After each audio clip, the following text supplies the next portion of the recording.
as an American, I don't have to care about the British monarchy. I'm somewhat fascinated by an archaic, outmoded institution that continues to live on, revitalize itself, and remake itself.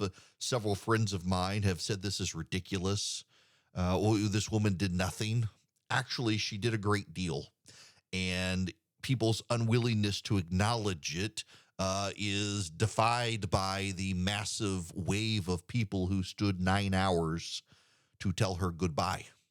Just because she did nothing for you doesn't mean she didn't do anything for anyone. She did a lot for the world.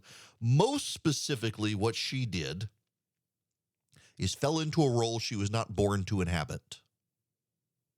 And that was thrust upon her. And because of her duty, she undertook it and did not try to weasel her way out of it, did not abdicate from it, and did this role for 70 years. Wore a heavy crown upon her head. She had very limited power. She has powers in the British Constitution. She has the power to veto. She alone can declare war. When there is no prime minister, she has all the power, every last bit of it. And what is most remarkable about it is, in order to preserve the institution, being indwelled with all of the powers of government, she does not use them. She is directed by others on when to use them, how to use them, and usually is directed by others on what to say. The prime minister approves her speeches, typically. And she did it all. She outworked people younger than her, showed up at events all over her realms, built relationships with people, and used soft diplomatic power at times to repair relations that her governments could not themselves repair. And so I think it's worth the whole world coming together to celebrate this woman's life, who, again, her father was not meant to be king. He was king because his brother abdicated the role, which put her as first in line to a throne she didn't seek, didn't want, and yet pledged her whole life to serve. And she served her whole life. She kept her word. So I've got a lot of friends who say this is ridiculous. The institution's archaic. It should go away just like her. There's no reason that people should be crying about this old woman dying. Actually, I think she's kind of the model public servant and kind of the model Christian, as it were. She was thrust into a role she didn't want, and she did it flawlessly without very much complaint, if any at all. I have mentioned this recently. I was talking to a franchise owner of a Chick-fil-A and was asking him about his struggles. Prices are obviously a struggle. Food prices continue to go up. Chick-fil-A works very hard not to continually jack up prices. They tend to raise prices every few years, and they raise to enough that as inflation creeps up on them, they can go a number of years without a price increase, and they just have smaller and smaller margins, but they continue to make a profit. And that's a real struggle when inflation is regularly over 8%. But he said the number one problem he's facing right now is work ethic of young people. That you can get a high school student who will show up, who wants to make money, and they're there the first day. If they stay, they complain constantly about what they like, don't like, and think should be different. Never mind that they're the employee, not the employer. They want it their way or no way. And he said more often than not, they just don't show up. They show up. They don't like it. They leave. He was remarking how I should advise my kids, which I have subsequently done, that if you want a good job and you want to get ahead in life, just show up, don't complain, do your job, and go home. You don't have to bring your whole self to the office. You don't have to bring everything on. You don't have to do all of that. You just show up on time, have good manners. Yes, sir, no, sir. Yes, ma'am, no, ma'am. Have a good work ethic. You don't complain. You understand it's not your job to complain or tell others how to do their job unless that becomes your job, and maybe over time it will. He says, but the number of kids, he said, Gen Z, who feel entitled to show up and dictate how they will perform their job has gotten kind of out of hand. This entitlement mentality of the 16, 17, 18-year-olds who are showing up at work and even into college. And some of them, he says, it just makes them not want to keep these people. But oftentimes these people decide they're not going to stay. They don't show up the next day, or after a week on the job of complaining nonstop, They just walk off the job. Here was a woman who for 70 years took on a job she couldn't really walk away from. And she didn't complain. And to use modern parlance, she out-hustled everybody. She outworked her kids. She outworked her cousins. Yes, the crown was on her head, so she should, but she didn't have to. She was the queen.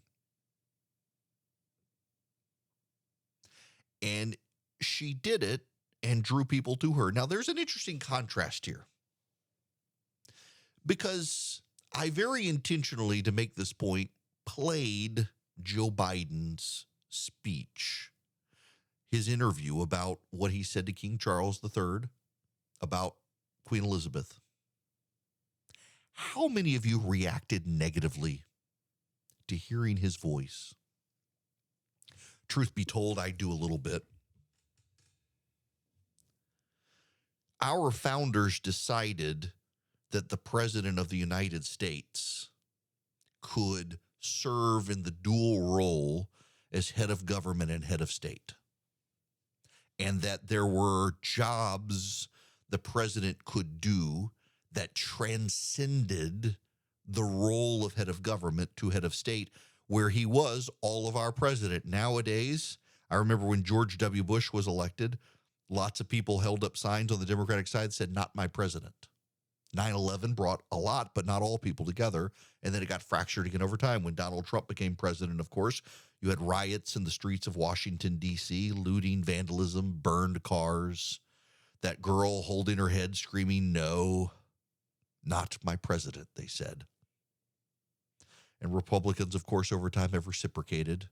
Joe Biden's not their president. Actually, the president of the United States is your president, and he is my president, whether we want him to be president or not. He is.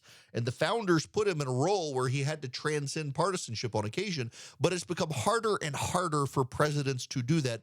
Even when they want to do it very often, they make partisan points as the president. Look, I mean, this president had a speech that he billed as a presidential address where he attacked half the country as authoritarian fascists who were unworthy of support, and he had Marines standing behind him, and he used the presidential seal. Of course, I mean, that was a point where the president was to address the nation as president for all of us and took to task half of the country, dividing us. Even when he used his address on 9/11, he went after a significant portion of this country who merely disagrees with him on policy. He took the opportunity to be a uniter as the head of state and used it as head of a political party to prosecute a case against half of the country. So when you hear this president's voice, as Democrats heard Donald Trump's voice, you as a partisan tend to bristle. Now, compare that to Elizabeth II, who you rarely heard from, but when you did hear from her, she united everyone. You didn't know where she stood on the political issues you might have suspected. Word might have occasionally gotten out, but by and large, you did not know. And so she was the vessel into which you could pour your hopes and dreams. By being somewhat of an enigma, without political views, she could be the head of a nation. You could see her face on a coin, and it was not a controversial symbol of authoritarianism. It was the Queen of England. You could rally to her and her cause because whatever her cause was, you didn't know, so you presumed it to be your cause. The British, they got that right. And so there's been much commentary today on the pageantry and how the British get pageantry. The British get the symbols and trappings of state. Oh, they do. At the turn of the 20th century, it was all a disaster. The coronations were a disaster. The funerals were a disaster. Things were dropped along the way. People tripped. It was somewhat of an embarrassment. And they decided that King Edward, that they had to get with the pageantry. And then what was it? George V decided that they needed to get on with the modern era with TV and radio, that this was all coming and they better get up to speed and polish their shoes and get it all right. That if the British monarchy was going to survive, it would have to survive before the cameras. And so they've played it all up. the pageantry and the ceremony. They have. But really, I think what they got right is over time as the British Constitution, which is not in writing like ours, it's a nebulous constitution of precedent and traditions over time.